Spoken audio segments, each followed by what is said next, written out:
Oh, when you hear that music, you know what time it is.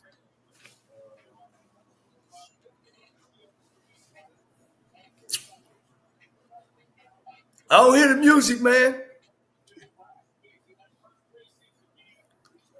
I don't hear You don't hear it, Coach? Campbell, you hear it? Uh-oh. What we got going on here? Oh, yeah. Now you guys hear it now. My bad. You hear it now, don't you, Coach? Y'all can hear it now, can't you? Yeah, I got my man Emmett Jones. He ready. He got his popcorn. They locked and loaded, boy. He got his drink to the side. He ready to roll. Those Grambling fans been waiting on this one. We should have charged for this one, Coach. We should have charged. Look, they've been waiting on this one. Hey, this blue bread. This is blue bread, as you say, Coach Campbell. Ain't even no argument about this one, Coach. This is a blue blood. Hunt, he checking in from Monroe, baby. He representing Monroe right down the street. Hey, let's find out where everybody checking in from. Let me know where you checking in from. Put your location. Pacific Gold, put your location. Put your location in there. I know we're gonna have some Dallas, some we're gonna have it all.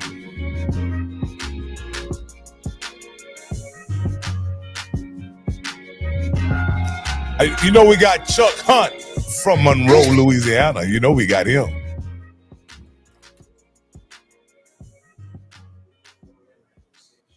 I would like to welcome everybody to HBCU Coaches Corner.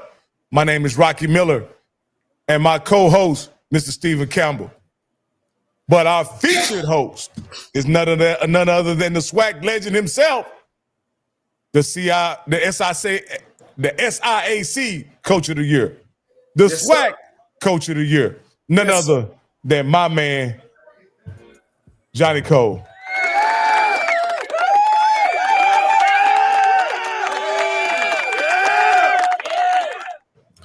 Hey, Coach,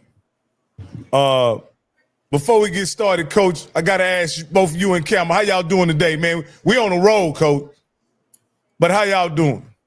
Man, anytime get a chance to present our HBCU schools to the community and to the public, man, it's a great thing, man. It's a new day, and hopefully we bringing enough information out to the people that we do have scholarships. We do have men of character that's leading these young men.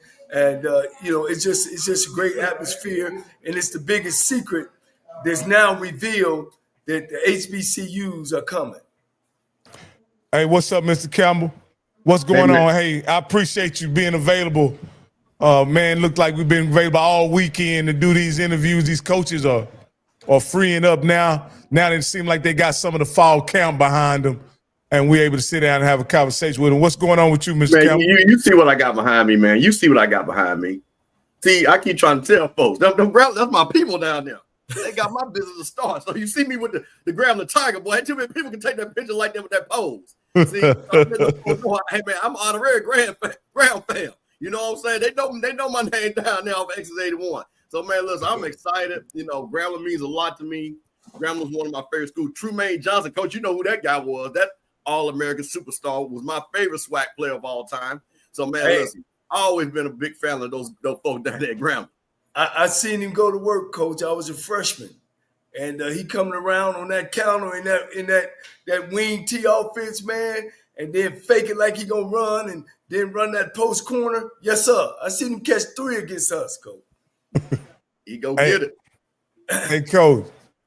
Grambling is no doubt a blue blood, Coach. And with coaching those big time brands, there's a certain level of pressure that comes along with these kind of jobs, Coach. You didn't have the pleasure of coaching at one of these blue bloods, Coach, but you won despite that. Can you personally imagine having the pressure of coaching at a blue blood such as a Grambling or Jackson State, Southern FAMU, Tennessee State, South Carolina State coach, and what kind of pressure being at one of those schools could bring to a coach? I'll be honest, Coach. I think it's magnificent. You know, one of the things about taking over a bad program, which that's my specialty, coming into bad situations and turning them around, is I never had to compete against winning. All I had to do was win 4 or 5 games, and I had time to wait. As long as I was making the program look like it's supposed to and cleaning it up and putting a face lift on it. But these guys, like you know, who we're about to introduce, and some of these other guys at these top programs, you know, winning is sometimes normal. So you got to come in there and make it happen, you know. And the thing about it is you don't get the time. Sometimes you don't get the time, especially now in this new age. Hey, Coach, with no further ado, I have to admit, I have to acknowledge, Coach, you're great.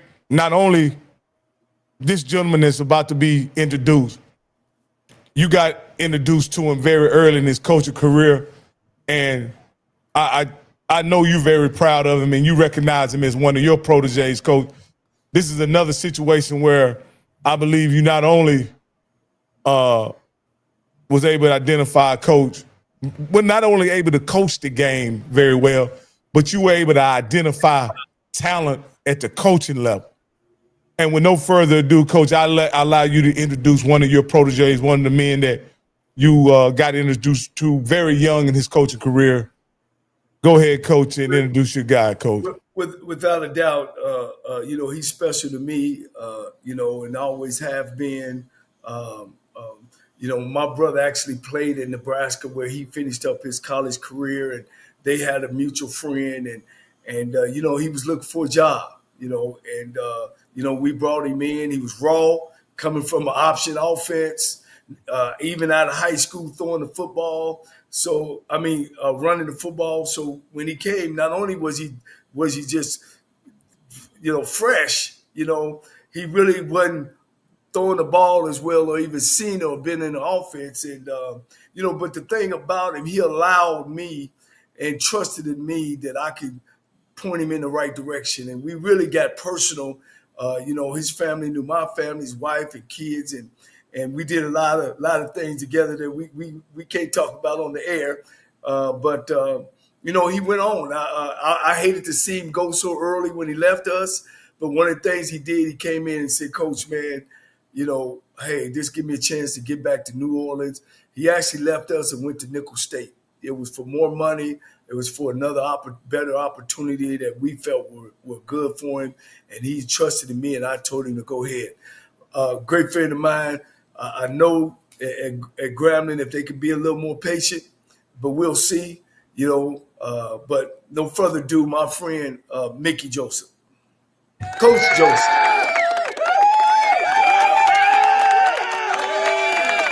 Yeah.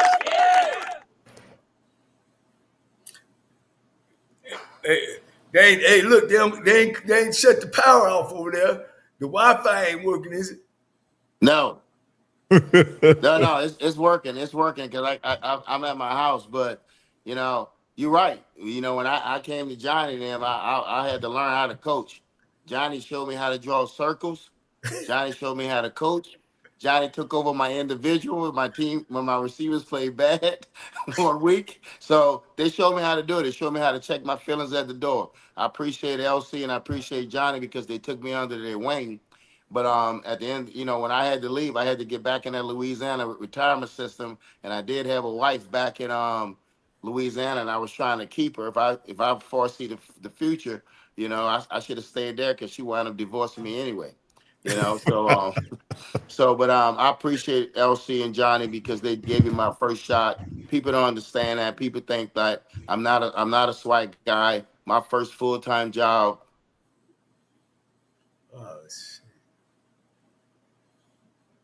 Hey, that internet in Grambling is a bug, ain't it, Coach? It didn't got another one. Hey. But we got, like I say, man, we got patience with Coach. We know that he is he's out in wherever. Hey, Coach, what's that exit you always say, Campbell, that they work off of in I know coming from Dallas. Hello? Hey, Coach, you good, Coach? Down there, X81. Yeah, Yeah. I'm good. So you know, it was my first One full-time thing job was about on the Grambling, you SWAC. got to be going to Grambling to get to Grambling. Yeah, You know? you can't And, just get lost and you say know, you're it's a gonna wind great up in Grambling. program. It's been a great program for a long, long time. He's back, Coach. I'm back. Okay. I hate to do this on my phone because my phone rings a lot. I try to do it on my iPad, but I'm not in the office. I got out the office because we practice usually in the morning. But like I said, I'm grateful to LC and Johnnie because they took me under their wing. But more Johnnie because I was with Johnnie all the time. You know, I was with Johnnie every day of the week for 7 days a week. So I learned. So people say when I want to start calling plays, you know, right now, I mean, I said we're one of the best play callers that ever been around, Johnnie Cole. You know, but you know, people be in their feelings about certain things, and that's one thing about HBCUs. We get in our feelings, and we don't separate business from personal feelings, and that's one thing I don't like about it because sometimes we get in our personal feelings and they get in the way of the business. So I'm hoping one day that they will grow up and say, hey, this is business, this is personal. Business is winning games. Personal is, hey, don't worry about what's going on. Is he winning games? Is he not winning games? But that's enough said on that, you know. But I enjoy my time here at Grambling right now. We got it together. We putting it together, and it's gonna work for us. It's gonna work for us because I finally know how to operate here. Hey, Coach, let me get in here and say this, Coach, because I want to acknowledge something very early, Coach. You had one of the highest of the highs of anybody that to really start off their SWAC coaching career. You were able to beat Jackson State, which many of these schools weren't able to do. Like there are schools in the 5 years I've been covering the SWAC, there are schools that still have not beat Jackson State, and they've had 5 or 6 chances to do so. You did it on your first chance, Coach, experiencing that high and then ultimately having the season that you had.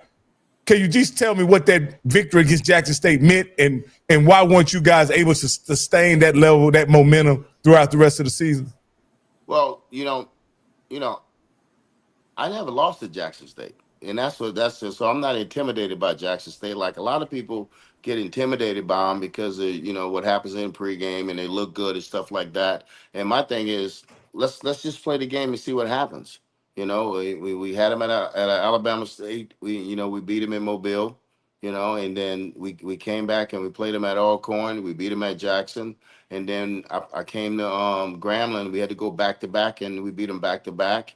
And then we came here and we beat them. But I take my hat off to TC because TC was under, you know, scrutiny also because they thought, you know, Dion, but Jackson State always was a winner. So to beat Jackson State, that was a great task. But we didn't beat the schools that we were supposed to beat, and that's on me. That's why I always say elevation comes with separation. So we had to separate from some people to make sure that we don't make the same mistakes. But the Jackson State victory was a big victory, but it just was one victory. It don't mean nothing because we went 5-7. So now we fixed the things we needed to fix, and now we're going to get on top of things, and we're going to say, you know what? Every time we get off the bus, it's somebody's Super Bowl. So my thing is, you know me, if people know me personally, I'm gonna give you a Super Bowl. You know, people right now in the SWAC, they coming in, they saying, hey, you know, they the champs. They already crowning themselves. But like I told my kids, they picked us 5th. But every one of them dudes who saying they picked us 5th, those teams got to see us. They got to see us. So the reporters and the newspapers and all that, they did their job. We have a 5-7 team and we lost everybody. I lost 9 kids to the portal. I lost a lot to graduation. But right now, this roster is my roster.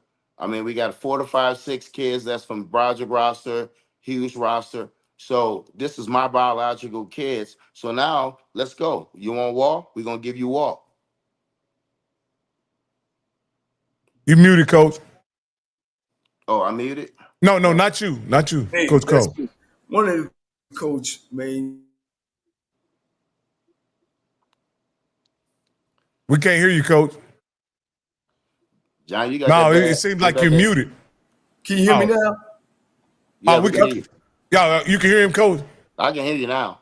Yeah. Go ahead, Coach. one of the things, you coming behind some greats, Eddie Robinson, of course, Doug Williams, Melvin Spears, Coach Fobbs, um, and you probably understood, some of the pressures of winning there, and it sounded like some of the kids didn't understand, and you use that word in your last statement about target. And when we started winning Alabama State, it wasn't about, oh man, that's Alabama State. It was about, oh, we got to bring our A game. Did you Yes. feel that this year? And coach, you coming from a Division 1A, the University of Nebraska as the interim head football coach.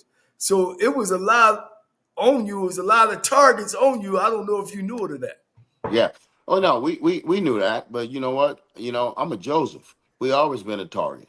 We was a Joseph before I went to Nebraska. I played at Shaw, so we was always a target. But I always told my kids, pressure is a privilege. When it's pressure, guess what? That means something good about to happen.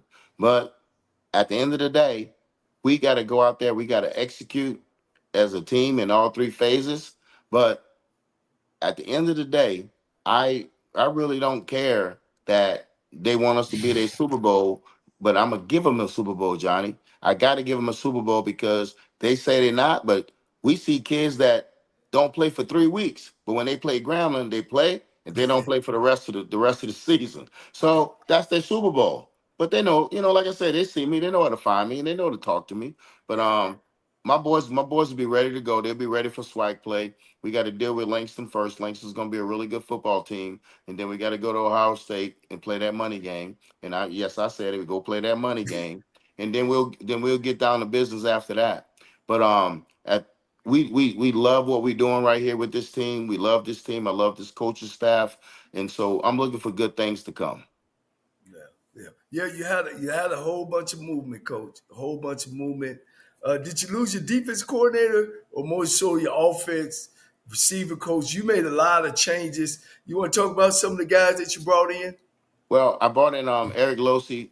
I was with him at Alcorn as the O-line coach. I moved Reggie Nelson to my general manager. Joe Nix left us. And then I brought in Wyatt Anderson as my tight ends coach. And then on defense, we brought Willie Garcia in. And also at the receiver position, we brought Reggie Moore in, a guy that Johnnie, brought Reggie Moore in. But we brought Coach Taylor in, from the D-line coach, assistant D-line coach. Jalen Ivory's going to take over the main squeeze of the D-line. But I brought some guys in that's going to see things my way, because I learned this from LC and Johnnie. If you don't do it my way, I'm going to get rid of you. And listen, and that's why I preach. Like, it's no way in the world everybody on the staff did their job the way you wanted to do it to get the job done. So if they don't do the job the way I want it done, then I'm gonna get rid of you. Yeah. Because that people say, well, think about their family. No, you should think about your family before you cross me. And that's how I am. And that's how I am. And I tell people this: my brother Vance had to let my brother Sammy go when he was at the 49ers. He had to cut his own brother. So if I tell you a story like that, why would you cross me? Right. Why would you cross me? It's common sense not to cross me, but some people take you for granted. Some people take you for granted, and I'm not to be played with, because I don't play with grown men. I tell you what I need to tell you, and I do what I need to do. I told him the story, Johnny, when we played bad at Troy, we had all those drops. You was in my meeting room. You was in my individual, but I didn't quit as a young coach. I didn't get an attitude. I learned what you told me. Hey, Mickey, they need to catch balls here. They need to catch more balls. I learned all that. You need to break it down in the meeting room. Hey, you need to draw circles better. I didn't break in 1999 when you was drilling me, and I had to spend every day with you. I had to drive you around. I had to do everything. But as a young coach, I appreciated that, because you was always giving me knowledge. He was always giving me knowledge of what was going on in this college profession. And you know what? People get their personal feelings in some things, and I don't do that. Business is business. Personal business is personal business. Yeah. Well, I appreciate you, Coach, that you are one of the guys that, never took that personal. We still friends today, and you still, we reach out, or we see each other and we greet each other. I'm just like you. you got some guys that take stuff like that personal. They don't look at the positive behind it. They look at, oh, this guy was on me. And my love, man, I give you the shirt off my back. You know what I'm Exactly. saying? But like you say, business is business and pleasure is pleasure. And it's my job as the office coordinator at the time or head coach is to put my foot in your ass. I don't have a problem with that because I believe in winning. You know what I'm saying? Yep. And and unfortunately for me, it's happening. Hell, hey Mick, I'm the head JV middle school coach right now, and I had to tell the kids. You running that hobo offense, ain't you? I had to tell the kids, look, don't get upset at me. I just got a passion. I love you guys. I do. I had to tell them. I had to give each one of them a hug. I said, like, sit your ass down. Let's get to business. Yeah, let's get to business. So no, I just tickle, but Coach, man, hey, the hump is on your back, baby. Oh, no doubt. And you know what? The Grambling folks, hey, we've been talking this blue bread. You at a blue bread program. Yeah. And sometime it ain't no tomorrow. You got to coach each day like it ain't a tomorrow because they expect the G to win. Exactly, and like I said Sunday in church, when I found this program was broke. Because when you find a program losing like Grambling, the years they lost 5 years in a row, that means the program's broke. So we all got to sit down, administration, me, and everybody else, and figure out what's going wrong.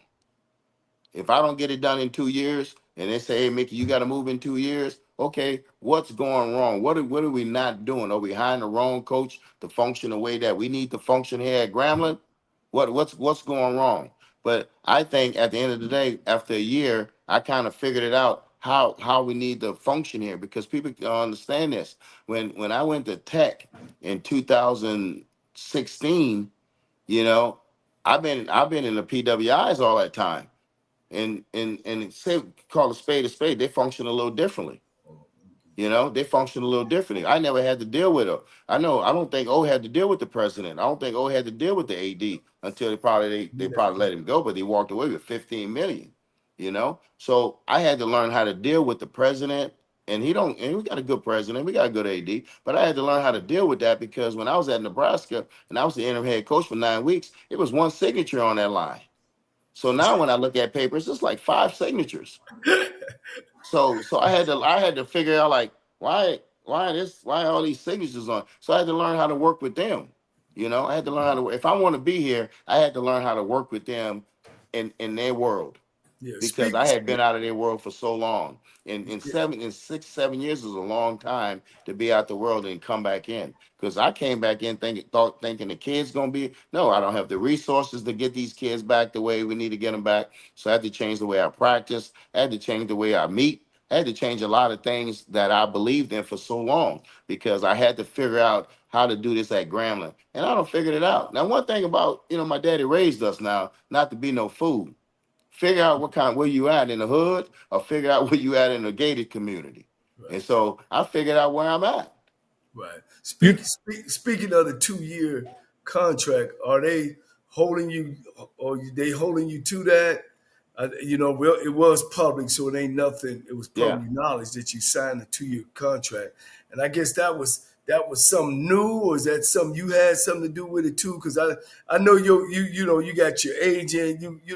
Now that you're back in that seat, you're back, in there. I know you're gonna have some choices, but have you guys sit down and maybe they talked about extension, or is it still the 2 years? And I think it's an 8-game winning season. Yeah, 8 games. 8 games, then it's automatic extension for a year. But we're gonna sit down and talk. I let my agent sit down and do that. I got a agent, Robbie Poplin, but I'm going with another agent, also that's gonna deal with this side, But I'm not really worrying about, the 2 years, because I'm gonna get it done. And if I don't get it done and they ask me to leave, I did the best I can do, then I'm a ride. I'm a ride. But I have a resume, so I'm gonna work somewhere. I'm gonna work somewhere. So it's not like they I didn't get it done in 2 years. Well, Hugh didn't get it done in 2 years. Roger didn't get it done his last 2 years. But everybody lands on their feet. But when the program is broke, and you don't have the resources that you're supposed to have, it takes about 4 to 5 years to Yeah. fix it. I Hey, got one more Coach, question. go I got ahead. one more Go ahead, question Mr. before I Campbell. let him go. When you came in, and I noticed who you hired, what was because of the success you had with Fobbs and that coaching staff. Did that have something to do with your the way you hired this first year? Like, man, we had it going on with this staff. Yes. The only change is you and Fobb. It seemed like you kind of brought those guys back in and say we could, if we did it then, we could do it now. Was that Yes. kind of some of your philosophy when you first came in? That was it. Coming here because understand the world that I was in before, I couldn't afford some of the guys that I that I wanted to go get. Because when I called them with the salaries, they were like, "Nah, dog, I'm good."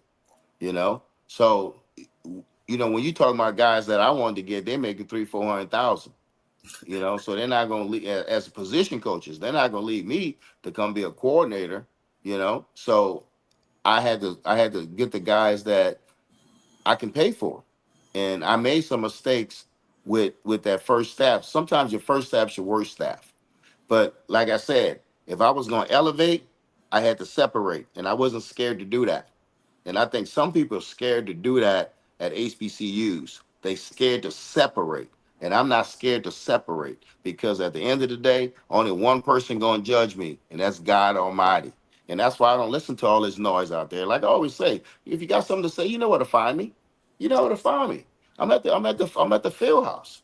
Find me. I go to the field house and I come home. I live right here in Grambling. So you know where to find me. So all that foolishness that they talking out there, I don't listen to all that. Keep paying your taxes and let me make this 6-digit salary. You know? Hey, Keep Coach. paying your taxes. Hey, Coach. Even with all of the, I don't know any details or anything like that, but you decided to make wholesale staff changes. Yes, But I sir. wanna say this, Coach. You guys were just a few points from Absolutely. really playing in the SWAC championship, to be honest with you. There was a 5 overtime loss to Prairie View. There's a 2-point loss to Alcorn State. You lost by a touchdown to Texas Southern. I mean, Bethune-Cookman, you were right there on the road winning that game. You beat an Alabama State team that showed some grit despite not having losing several quarterbacks. And then you had a tough loss in Huntsville. And then for all accounts and for all intents and purposes, in my opinion, you still had a chance in the Bayou Classic, Coach. Mm-hmm. So you guys were right there, Coach. Right you were there. right there. With that being the case, being right there, Coach, why did you end up making those wholesale changes on your staff? Because I need to elevate. I need elevation requires separation. That's what I was always taught in my family. If we gonna elevate, we can't let my uncle come back to the house no more. If we gonna do this, we can't let it's business. It's business. I looked at it and said, okay, this is what we were bad at. This is where we didn't take control of the game. This is where this position didn't play well. So I had to go back and decide that, and it's not going to take me long. Like I'm going on my 28th year, so nobody really can tell me that I don't know what I'm looking at, because a lot of people try to tell you, "Oh, you don't." I know what I'm doing. I know what I'm doing. You probably don't know what you're doing at your job, but I know after 28 years, and I've been on both sides of the tracks. There ain't too many people been on both sides of the tracks and been from NAIA to Power 5. Check people resumes. They ain't been where I've been. Yeah. So I knew what I needed to do, and I did it within 48 hours after the Bayou Classic. Yeah. And that's the business part. It could have been my brother Sammy. If he didn't do what I said do, hey man, I'm going a different direction. Tell me I can help you. That's my speech, because I warned you and I told you do what I asked you to do. And if your players don't, only way I can judge you is how your position play. If your position played at a poorly, then I'm gonna get rid of you, because that I didn't hire you for your position to play poorly, and I don't like excuses. Yeah. I don't like excuses. I like One you of to. the things, one of the things, yeah, one of the things watching y'all, Coach, especially I've seen in the Prairie View game, it's like you just was one or two plays away from making the big play, But the problem was, to me, from evaluating you guys, is that nothing was never set up. You know, it wasn't set up to get that one play that you need. You know what I mean? Yes. It's like you shot all your guns, and when you needed the other gun, you forgot to have it loaded, and you was cap, Yes. and you just needed that one play, and it just never came about. Well, it goes back to like I was telling the offense staff today, because I'm in there and I'm in there strong. It's about organization. It's about knowing what the defense want to give you, knowing what you can do against the defense. But the first thing you need to do, establish the run.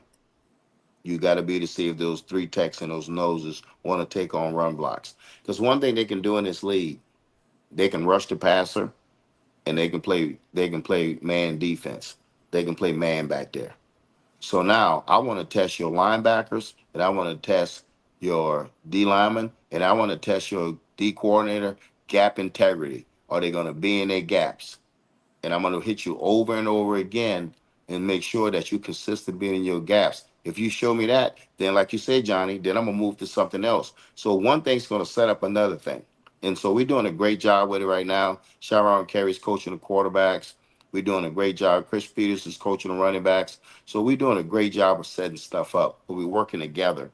And the defensive staff they rolling, with Willie Garza and Deli in the back end, and Coach Rollins at the linebacker position. So, we was in sync last year. And like I said, we lost some close games last year. So I had to go back and look at those games and see how we lost them. And I thought we lost them because we didn't get a first down in 4-minute offense. We didn't execute in the red zone. We didn't execute in overtime. So when I looked at it, it was always, when I look at the numbers, because men and women lie, numbers don't. The numbers didn't show me that the offense did what they had to do, because they was in the hundreds, and the defense was in the top 10 and top 20. So numbers, I look at numbers. I'm a numbers guy. So I look at numbers, and numbers tell you who you are. If you're an 8-5 team, then after a bowl game, then guess what? That's what you are. You're an 8-5 football team. Yeah. So I go on the numbers, and the numbers didn't make sense to me. So that's why I had to do what I had to do. And like I say, it's just business. Yeah. Well, it seemed like you right there, Coach, because you beat Jackson State, you beat Alabama State. If you put all the teams together, you beat 2 of the top 4 teams in the conference. Well, you beat the national championship team, and then you beat another team who will probably rank 3rd, and then you lose to all the bottom teams as well. So you could tell it was some, you could tell that's some stuff going on, not necessarily in the locker room per se.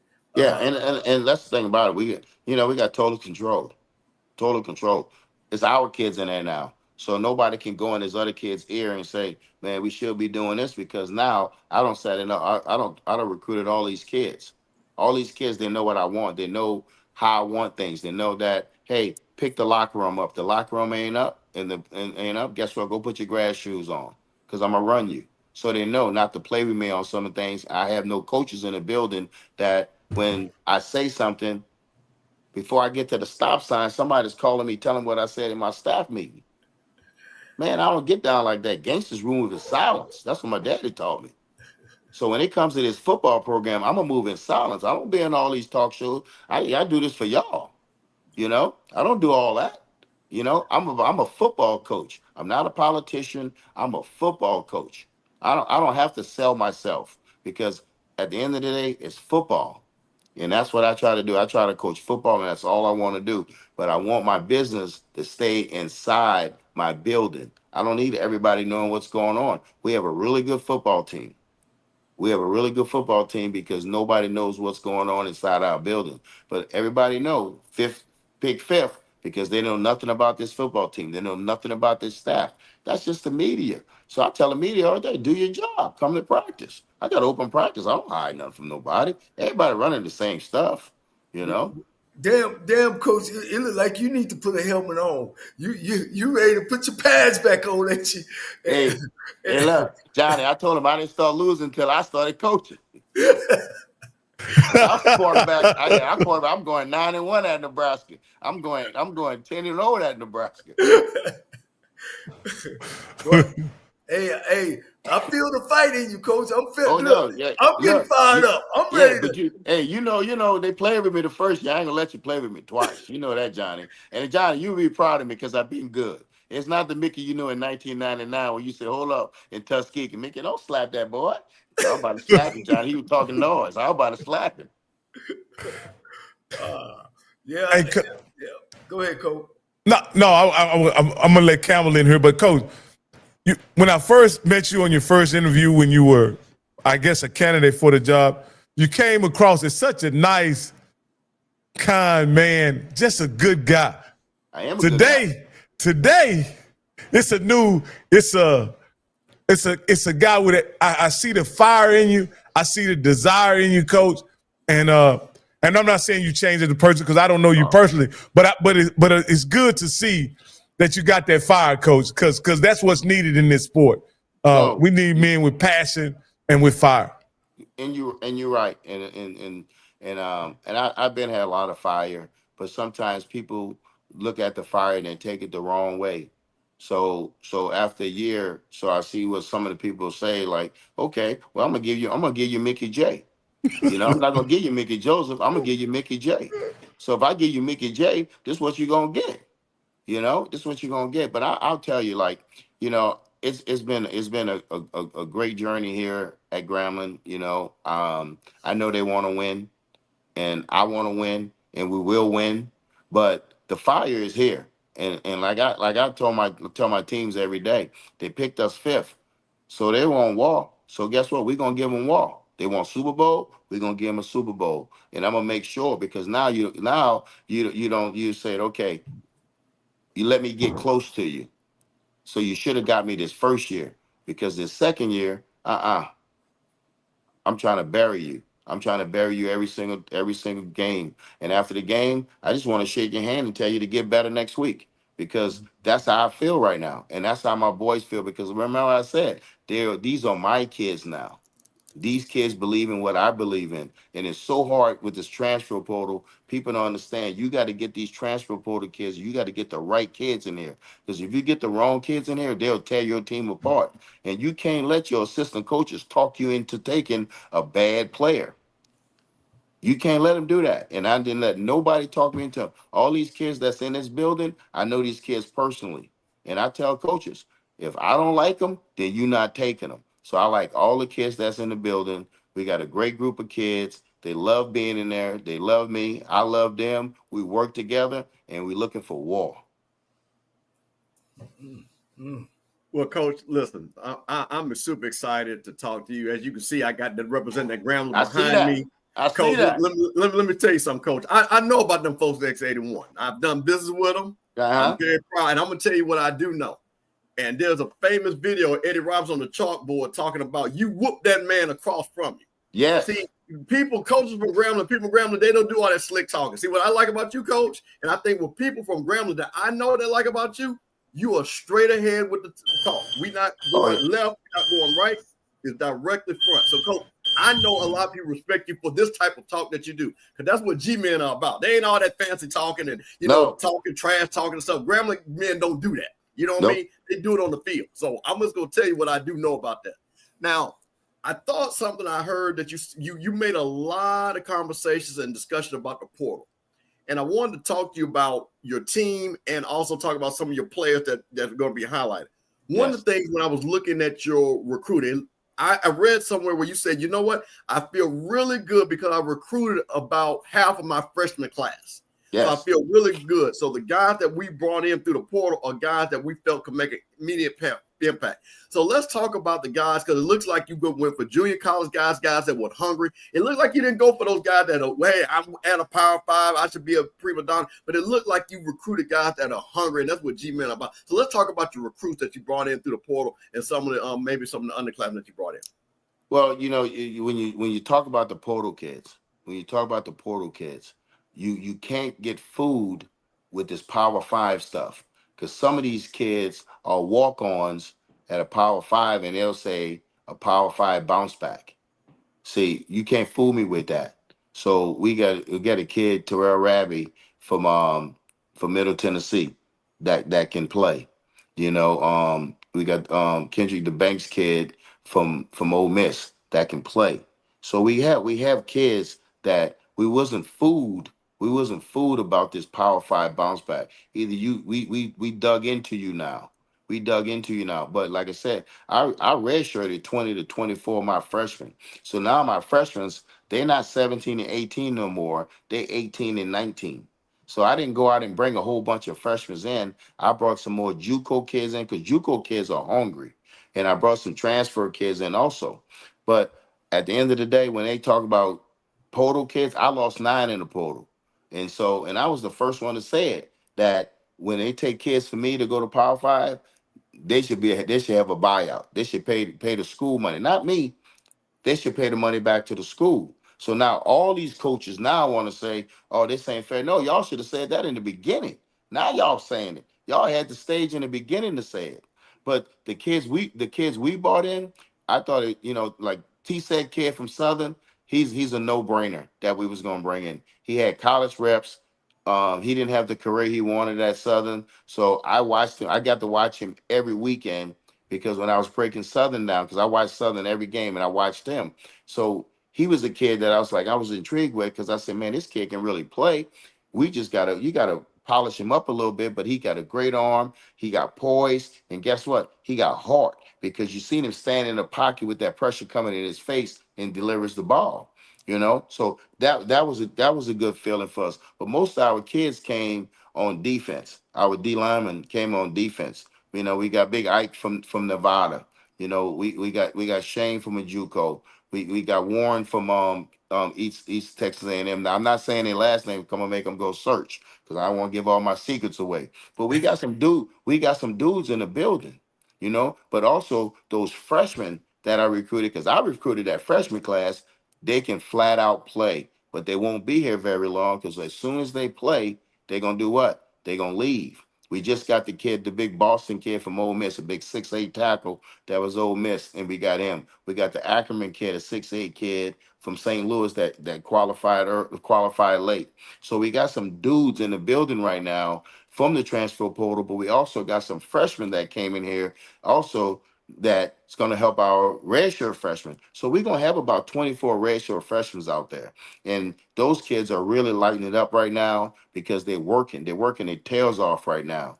And they're giving Grambling everything that they can give Grambling. They're giving it. But at the end of the day, it's one family, one legacy. One family, one legacy. Focus and finish. Focus and finish. Well, Coach, let me ask you this question. I want to talk about some of the guys that were highlighted on the All SWAC team because those are the guys that I believe, as you say, are your guys. You know what I mean? Yes. That you coached them up and they didn't leave. They wanted to be there. So let's just kind of talk about a couple of those guys and what they're going to bring to the table as far as leadership. So I want to start. You got Brian Cage, defensive lineman, All SWAC first team. What is he going to do? Because you've got these other guys that you said are going to be playing next to him. What does Cage do? Is he a leader? Is he got this? Is he a quiet guy? What kind of guys and what do you expect from him this season? Well, Bryce Cage. I'm telling you, Bryce Cage, he was a kid. I told him, I said, don't go to Utah State. I said, come to Grambling. He went to Utah State. He called me. He said, Coach, should I go to class? He said, because you was right about everything. Oh, yeah. I told you there was an odd front. There was a 3-3 stack, and they was going to have you at that 4-eye. You in a 4-eye. So Bryce Cage is a kid that I thought was held ridiculously last year.